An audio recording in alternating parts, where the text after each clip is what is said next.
Let's talk basic throwing mechanics here.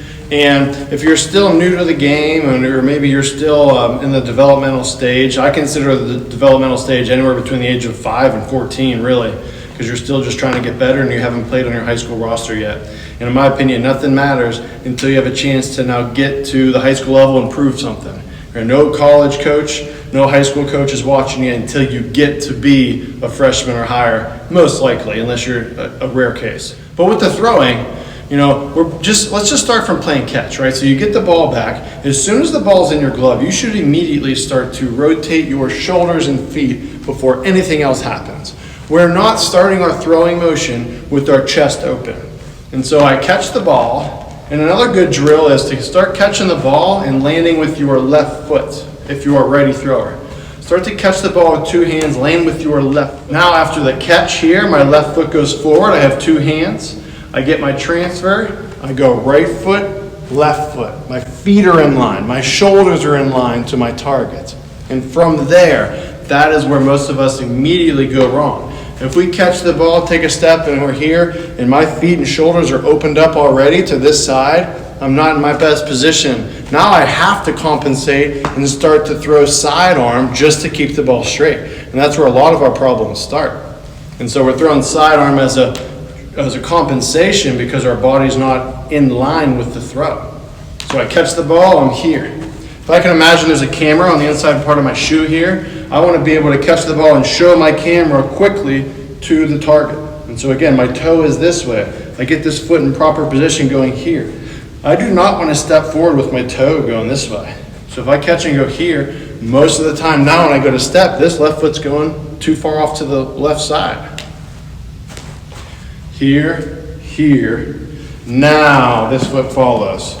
And so I'm showing the outside part of my shoe to the target. We do not need to fly this toe open this way. When I do that, and my hip opens up this way, I'm not in a strong position to throw. I want to stay coiled and loaded in this position. And then from here, now I can allow my hips and shoulders to work the right way, get more torque and rotation in my throw, and use it to my fullest potential to get the most power out of it. But once I've got my shoulders and feet in line, there's 3 very basic positions that we need to master. We need to master the slot of our arms. And so we're working from under the chin, down through your belly button, and then once your hands together work through the belly button, now I separate. I separate with my thumbs pointing down to the ground. I do not want to separate up this way with my thumbs going up. So I separate down, thumbs to the ground, and I essentially want both arms to be a mirror image of each other. I want the arms doing the same thing on both sides. All right, so they should be relatively close. I do not want to be here because I haven't done anything with this front arm. That's a very common problem. We constantly have the thought of just throwing with the throwing arm. We forget totally about this front arm. The front arm helps pull through the throwing arm. And so it essentially is a pull-push motion, but the front arm needs to be activated to help out. All right, so here's a common problem. We're not activating this front arm. Glove is down, front arm is down. The front elbow is the aim to the target. And so when I get into this position, if you can visualize, there's a scope resting on top of your elbow, and that is your target of what you're looking through, to set your sights on the catcher's mitt right here. And so that would be a really good position. Look, there's going to be guys a little bit different with their glove in here, but the important thing is that the glove is still up too. The glove's not down here.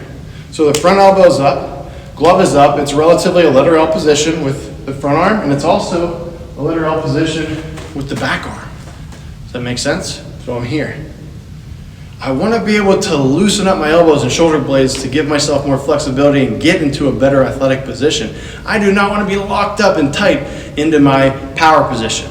And that's the third position when we talk about chin, belly. This would be called the power position. So if we ever hear chin, belly, power, that just means you're going to start under your chin, work down through your belly button, and then that's time to separate here to here, here.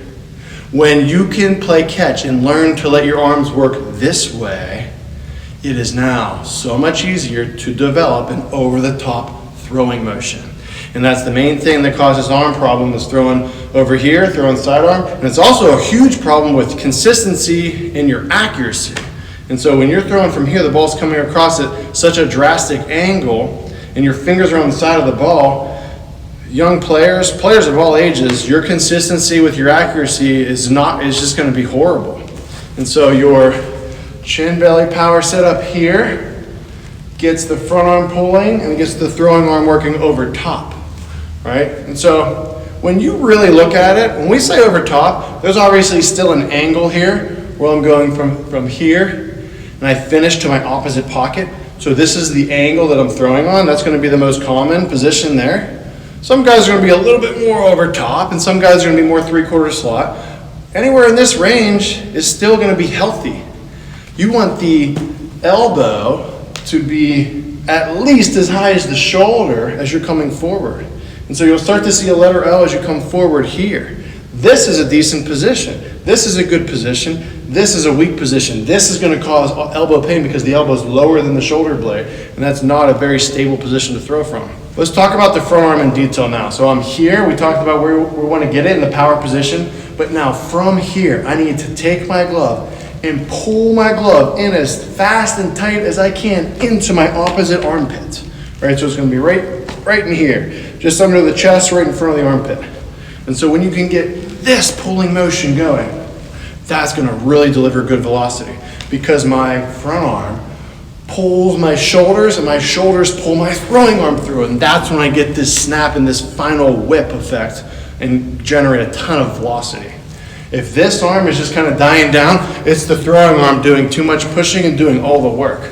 So I need to feel these arms separate together and pull together as well. And so a couple feelings here. I'm feeling like I'm pinching my armpit in. I'm really using my tricep and this whole side of my body, my lat, to drive and pull here to here, here to here. Notice how my hand will rotate as well. It's not just this. So I'll show you without the glove. I'm in this position with my hand and my arm, whether it's here or here. And now you can see with my hand, watch this. So I'm turning, I'm pulling, and then the palm eventually faces the sky and it's in this way. Almost like I'm holding a football to finish. Here, here. The better that your front arm can work, the better everything else in your motion will work. And now the arm's going to last a lot longer. And so this is also really important for pitchers. And if you don't want your arm to be sore after one inning of throwing, start to use the rest of your body. Let's talk about the throwing arm now. So I'm here. We talked about the front arm. As I start to pull and turn my shoulders, I want to let my elbow lead the way. Right? And that's why it's important to have flexibility. That's why it's important. You're going to learn a lot about band work and how to do proper arm care and take care of the muscles in the shoulder and to make sure everything is working properly, working in a way where you can avoid injury, but also becoming as flexible as you can because some of the hardest throwers are also the most flexible. So the throwing arm is here. Notice that my thumb should be behind the ball in the power position. I do not want to be in this position. I want my thumb to be behind the ball where I feel like I'm facing my palm away from me more in this direction. It's going to put you in a more powerful position to get more snap and whip through the motion. Also help with your accuracy. So I'm here. Notice my thumb is under the ball and my fingertips are on top of the ball. I'm not totally straight. I'm not in here either. Watch from this angle. So we talked about the letter L. This is a good healthy position. If I'm in this position, that's not a great position to throw from. And so you hear pull your arm back, and while that's true, you don't want to be here. You need bend in the elbow. More than anything else, you want to feel like the back elbow is what's really loading back in your throw. And then as well, we do not ever want to be in this position where the ball is really close to my ear because that can cause elbow pain. It's just not a strong and stable position to be in as well. I think being in somewhere in this range, again, it's a range because you're going to see different throwers in different areas. And so if you're in that range, I think it's a healthy range. So again, from here, I get to this position, I pull the front arm in, I rotate my shoulders and my hips, I'm pulling through. I'm pulling the front side in hard. And now, as I get to release, the thumb is under. The fingers are on top of the ball. This is one of the most important things. If you want to throw the ball straight, consistently, you need to have your hand and wrist in this position at release. When you start to get around the ball this way, bad things happen. Your fingers are now on the side of the ball. I start throwing sidearm more often as well, so that's also a problem. Talked about the two main problems are arm pain and no accuracy, no consistency. The timing of the release needs to be perfect when you're letting go over here to throw the ball and make it be an accurate throw. The timing of this throw gives you more margin for error, and there also gives you a lot better chance to have use your strong muscles, use your big muscles, and throw in a healthy way that's going to prevent injury. When I throw here though, what's really happening with the ball is as I'm releasing, right, you can see from this angle the ball's flicking off of the fingertips this way, and so it's this motion. The ball produces backspin. When the ball has backspin, it's going to have the best carry. It's going to stay the straightest, and you're going to have the best job controlling it. You don't want to be producing side spin this way. When your fingers are on the side of the ball like this, and my thumb's on the side, the ball's spinning sideways, it's going to be tailing too much. And while sometimes that can be beneficial for a pitcher who wants to run on the ball, for us as position players, we want to make sure we can control it and throw it accurately. And I think if you're at a stage where you're still learning the motion, or trying to develop the motion, you've got to be working on fingers on top of the ball at release. So I'm here, I'm at release. I want to show you from the side angle. I'm not releasing the ball too deep. When I release the ball too deep, a lot of stress on the arm, it's going to cause arm pain. Also, I'm going to be missing high. And so when you miss high, it's because you're letting go too early. And notice how my fingers are still really under the ball. So now when I push the ball and get my flick through, that ball is going to be starting too high. That's most of the throws that you miss high are because of that release. On the flip side, if you're missing low all the time, another really common problem is you're holding onto the ball too long. So now at release, your fingers are too much on top of the ball. And so you can see now this ball wants to go down. So a good position for you at release would be somewhere in this range. The ball is in front of the head. It's not even with the head when you're letting go. It's out in front. I'm getting closer to full extension with the arm. And so you're going to be releasing and getting full extension shortly after. But the fingers are flicking forward to your target. Now through my release, I do not want to shut the arm down here or shut the wrist down or the fingers down. Let it finish. Let the arm finish. Let the wrist finish. Let the fingers finish through. And now from this angle, I take my hand and I finish past my opposite hip or pocket. And so you can see that is a really good, healthy position to finish in. If you are noticing that you're finishing over here and your hand is over to your shoulder this way, that is telling you that you're throwing it sidearm, right? And so your finished position is telling a story about what you did previously. And so try to be aware of that. That can be really helpful.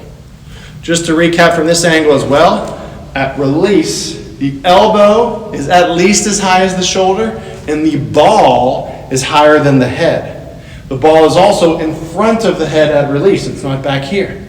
You can see how the ball's in line with my head here. This would be too deep. I want to get the release more out in front. And so right here, that's where you want to constantly feel the flick, the extension, and you felt the rotation of the body. That's going to be a strong and accurate throw consistently.